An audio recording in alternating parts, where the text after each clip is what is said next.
Assalamualaikum warahmatullahi wabarakatuh. Bismillahirrahmanirrahim. Alhamdulillahirabbil alamin.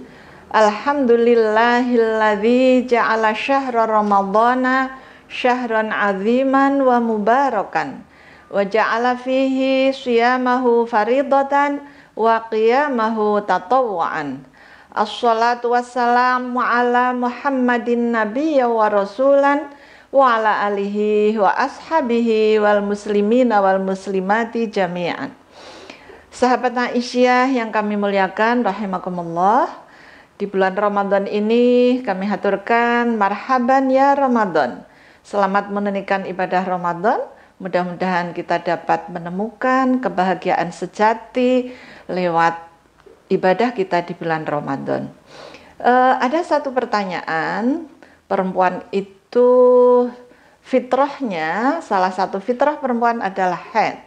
Pertanyaannya, karena perempuan di bulan Ramadan, Nabi menyampaikan bahwa perempuan di bulan Ramadan itu tidak boleh menunaikan siam, tapi dia harus mengqadha di hari yang lain.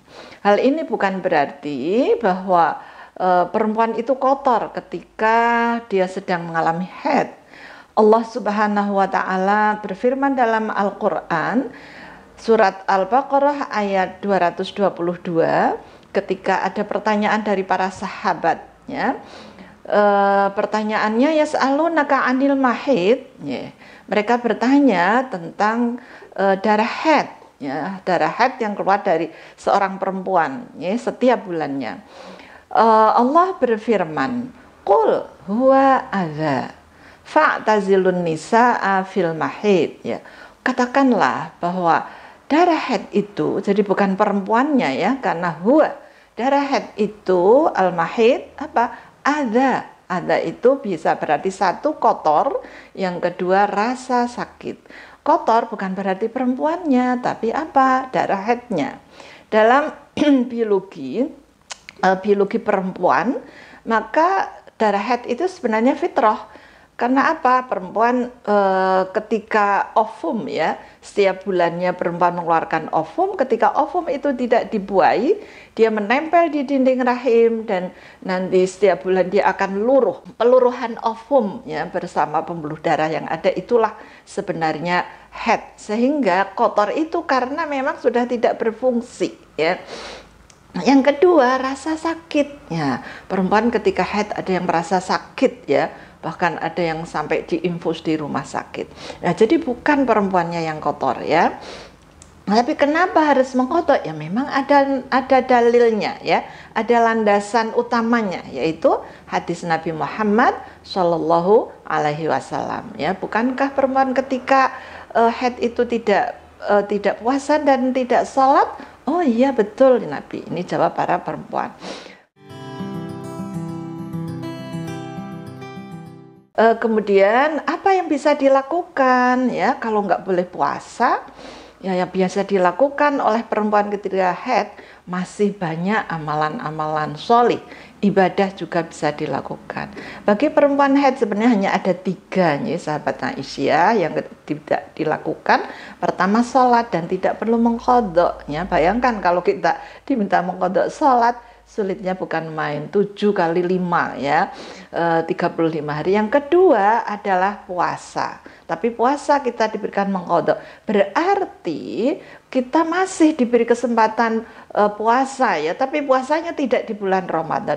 Maka qadha puasa sama dengan menunaikan puasa. Berarti perempuan haid tidak dilarang menunaikan puasa, tapi dilarangnya menunaikan puasa kalau bulan Ramadan, kemudian nanti akan diqadha di hari yang lain. Yang ketiga, tawaf ifadah. Nah, yang boleh apa? 1, membaca Al-Quran boleh, ya, karena tadi bahwa bukan perempuannya yang kotor, tapi adalah darah haidnya. Nah, dalam hal ini Nabi Muhammad SAW itu senantiasa berzikir. Ya, kana Nabi sallallahu alaihi wasallam yadhkurullaha fi kulli ahyani, bahwa Nabi Muhammad sallallahu alaihi wasallam itu berzikir dalam segala keadaan. Oh, berarti dalam keadaan janabah juga berzikir. Maka perempuan yang haid itu juga boleh berzikir.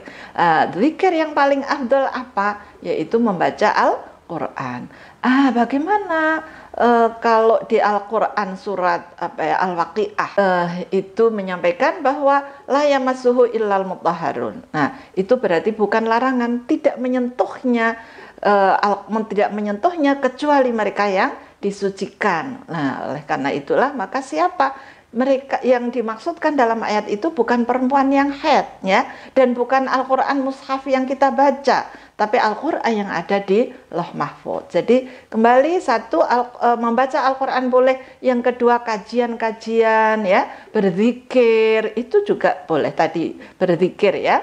Kajian-kajian tinggal di masjid, artinya mengikuti kajian di masjid boleh, ya, karena tadi yang kotor bukan tangannya, bukan tubuh perempuannya, ya, asal kita bisa menjaganya. Selain beberapa hal yang sudah saya sampaikan tadi, masih ada lagi, yaitu apa? Bersedekah, ya. Sedekah itu bisa berupa uang, ya, para perempuan yang bekerja, ya, perempuan yang mendapatkan ma'isyah, ya, mendapatkan perolehan pendapatan, maka dia memiliki harta. Demikian juga perempuan yang misalnya yang di rumah, ya, sebagai ibu rumah tangga dan mendapatkan nafkah dari suaminya, juga bisa mengeluarkan harta itu, karena itu sudah menjadi miliknya untuk bersedekah.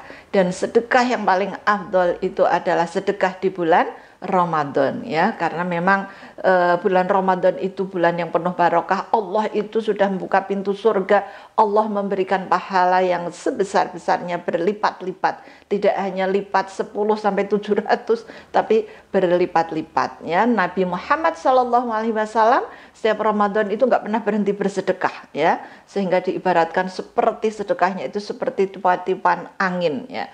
Baik, saya pikir itu beberapa ibadah yang bisa dilakukan oleh seorang perempuan dalam keadaan haid maupun nifas, itulah, ya, di bulan Ramadan, ya.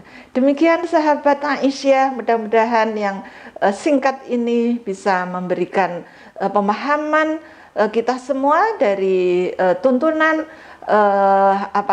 Islam yang difahami oleh Tarjih Muhammadiyah.